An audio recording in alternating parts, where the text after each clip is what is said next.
ಮಾರ್ಕಾಂಡೇಯ ಪುರಾಣ ಅಂತರ್ಗತವಾದಂತ ನವರಾತ್ರಿ ಸಮಯದಲ್ಲಿ ಪಾರಾಯಣಕ್ಕಿರುವಂತ ಸಪ್ತಶತಿ ಎಂಬಂತ ದೇವಿ ಮಹಾತ್ಮೆಯ ಕಥಾ ಭಾಗವನ್ನು ಯಕ್ಷಗಾನ ರೂಪದಲ್ಲಿ ನಾವು ತೋರಿಸಿದ್ದೇವೆ. ಆಡಿದವನಿಗೆ, ಆಡಿಸಿದವರಿಗೆ, ನೋಡಿದವರಿಗೆ, ಆಟದ ಬಗ್ಗೆ ನಾಳೆ ಇನ್ನೊಬ್ಬರದೇ ಆಡುವವರಿಗೆ ಎಲ್ಲರಿಗೂ ನಾವು ನಂಬಿರುವಂತ ಕಟೀಲು ದುರ್ಗಾಮಾತೆ, ಪಾವಂಜೆಯ ಜ್ಞಾನಶಕ್ತಿ ಸುಬ್ರಹ್ಮಣ್ಯ ಸ್ವಾಮಿ ಮತ್ತು ಶ್ರೀಕೃಷ್ಣ ಸ್ಥಳದಲ್ಲಿ ದೃಶ್ಯರಾಗಿಯೋ ಅದೃಶ್ಯರಾಗಿಯೋ ಇರುವ ಎಲ್ಲ ದೇವತಾ ಶಕ್ತಿಗಳು ನನಗೆ ಶ್ರೀರ್ವರ್ಚಸ್ವ ಆಯುಷ್ಯ ಆರೋಗ್ಯ ಮಾವಿದಾರ ಎಂದು ಪುರೋಹಿತರ ಸರಸುವ ರೀತಿಯಲ್ಲಿ ಆಯುಷ್ಯ, ಆರೋಗ್ಯ, ಪುತ್ರ, ಪೌತ್ರ, ಧನ ಸಂಪತ್ತುಗಳನ್ನು ಸಕಲ ಸಮನ್ವಯಗಳನ್ನು ಅನುಗ್ರಹಿಸಿದಂತ ಈ ಸಮಯದಲ್ಲಿ ನಾವು ಪ್ರಾರ್ಥನೆ ಮಾಡ್ತಾ ಇದ್ದೇವೆ.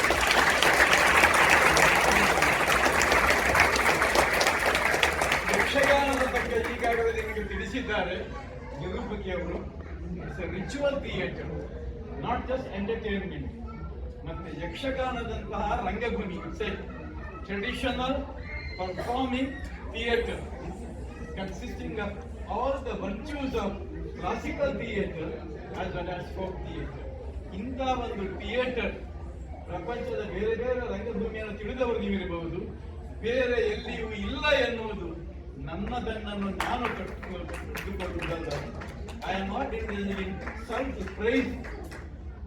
ನಿಮಗೆ ಕುಣಿತ ಬೇಕಾ, ನಾಟ್ಯ, ಸಂಗೀತ, colourful costumes, extemporary dialogue and contemporarity and all the living beings of Puranic world, Ramayana, Mahabharata ಎಲ್ಲ ಮಿಥಾಲಜಿ ಕೂಡ ನಿಮ್ಮ ಕಣ್ಣ ಮುಂದೆ ಬಂದು ವಿಮರ್ಶೆಗೆ ಅವರು ಒಳಗಾಗಿ ನಮ್ಮ ಸಂಸ್ಕೃತಿಯ ಮೌಲ್ಯಗಳನ್ನು, ವೇದ ಉಪನಿಷತ್ತು ಅಡಗಿರುವಂತಹ ಜ್ಞಾನವನ್ನು ಸರಳವಾದಂತಹ ಭಾಷೆಯಲ್ಲಿ ಮನೋರಂಜನಾತ್ಮಕವಾಗಿ ಕೊಡುವಂತಹ ಇಮೋಷನಲ್ ಥಿಯೇಟರ್, ಇಂಟೆಲೆಕ್ಚುವಲ್ ಥಿಯೇಟರ್, ಅದು ಯಕ್ಷಗಾನ.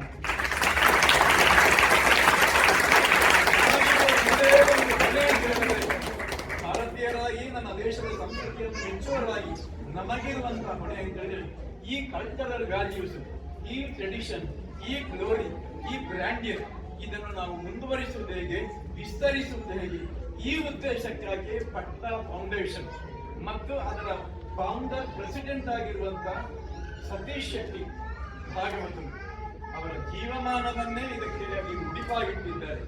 ಏನು ಸಾಧನೆ ಮಾಡಿದ್ದಾರೆ ಎನ್ನುವುದನ್ನು ನಾನೀಗ ಹೇಳುವುದು ಪುನರುಕ್ತಿಯಾಗಿದೆ. ಯಾಕಂದ್ರೆ ನೀವು ವಿಡಿಯೋ ಕ್ಲಿಪ್ಪಿಂಗ್ನಲ್ಲಿ ಅದನ್ನು ನೋಡಿದ್ದೀರಿ. ಆದ್ದರಿಂದ ಪಟ್ಟ ಭಾಗವತರು ಹಾಡುವುದನ್ನು ನೀವು ಕೇಳಿದ್ದೀರಿ.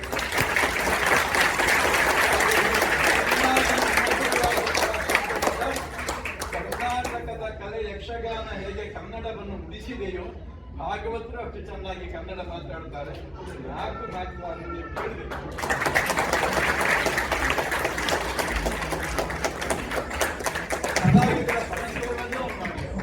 ಒಂದೇ ಸಮಯ ಆಗ್ತಾ ಇದೆ, 8:15 ನಾವು ಇದು ಬಿಡಲೇಬೇಕಾಗುತ್ತೆ ಅಂತ ಹೇಳಿದ್ರು. ನಮಗೆ ಇವತ್ತಿಲ್ಲಿ ಕರೆಸಿದಂತಹ ಕನ್ನಡ ಬಳಗ, ಆಸ್ಟಿನ್ ಕನ್ನಡ ಸಂಘ, ಇದಕ್ಕೆ ನಾವು ಮತ್ತೊಮ್ಮೆ ಮಗದೊಮ್ಮೆ ಎಲ್ಲ ಕಲಾವಿದರ ಪರವಾಗಿ ಆಭಾರಿಗಳಾಗಿದ್ದೇವೆ. ಅದರ ಜೊತೆಗೆ ಈ ಕಾರ್ಯಕ್ರಮ ಒಳ್ಳೆದಾಗಬೇಕಿದ್ರು, ನಾವಿಲ್ಲಿ ಬರಬೇಕಿದ್ರು ಮುಖ್ಯ ಕಾರಣೀಕರ್ತರು ನೀವುಗಳೆಲ್ಲರೂ, ನಮ್ಮ ಅಭಿಮಾನಿ ಬಂಧುಗಳು, ಈ ಕಲೆಯ ಅಭಿಮಾನಿ ಬಂಧುಗಳು, ಅವರೆಲ್ಲರೂ ಇದ್ದೀರಿ. ನಿಮಗೆ ಮತ್ತೊಮ್ಮೆ ಮಗದೊಮ್ಮೆ ನಮ್ಮ ನಮನಗಳನ್ನು ಅರ್ಪಿಸುತ್ತಾ, ನಮ್ಮ ಯಕ್ಷಗಾನ ಪಟ್ಲ ಫೌಂಡೇಶನ್ ಹಿಡಿದು ಇನ್ನೂ 2 ತಿಂಗಳು ನಾವು ಅಮೆರಿಕದಲ್ಲಿ ಇರ್ತೇವೆ. ಸೆಪ್ಟೆಂಬರ್ 22ನೇ ತಾರೀಕಿನವರೆಗೆ ಬೇರೆ ಬೇರೆ ಡೆಟ್ರಾಯ್ಟ್ ಇಂದ ಹಿಡಿದು ಆರ್ಲ್ಯಾಂಡ್, ಬಾಸ್ಟನ್, ವಾಷಿಂಗ್ಟನ್ ಹೀಗೆಲ್ಲ ಬೇರೆ ಬೇರೆ ಕಾರ್ಯಕ್ರಮಗಳನ್ನು ಕೊಡುವವರಿದ್ದೇವೆ.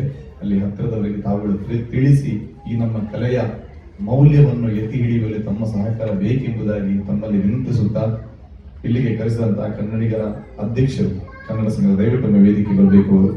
ಬನ್ನಿ.